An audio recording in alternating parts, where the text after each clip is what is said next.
We must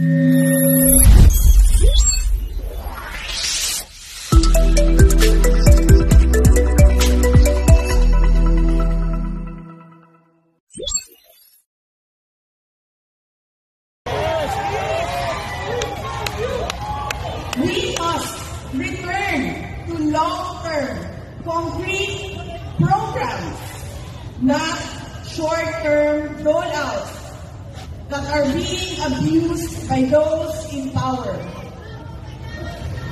Ang kailangan ng Pilipino ay isang mabisang food security program.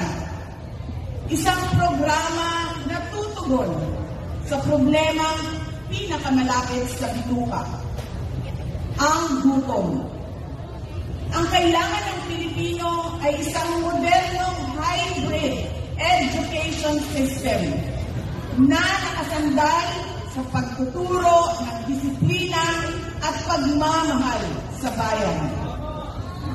Ang kailangan ng Pilipino ay isang tunay na universal healthcare system na tutugon araw-araw sa lahat ng health centers at hospitals at hindi lamang sa mga supporters ng politiko.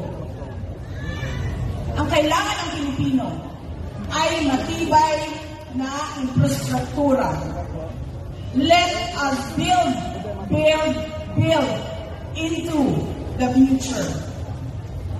Ang kailangan ng Pilipino ay oportunidad sa hanap buhay at trabaho dito sa loob ng ating bayan. Masakit sa kalooban nating lahat ang kalagayan ng maraming nating OFWs na malayo sa kanilang mga mahal sa buhay. At higit sa lahat, ang kailangan ng Pilipino ay peace and order.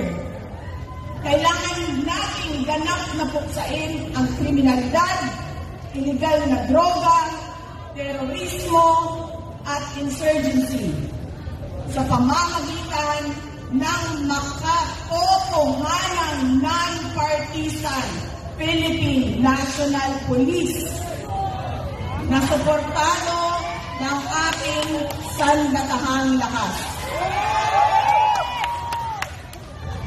Kinahanglan undahon nato ang batasan sa pagpili sa mga kandidato na gikan sa political dynasty. Kining mga sikat nga apelido nga magsayo-sayo ra o magkanta sa atubangan. Iko ra magpakatok, undahon ang mga parties na gitanad niya sa mga dato. Undahon ang mali na pagpili sa atong mga opisyales.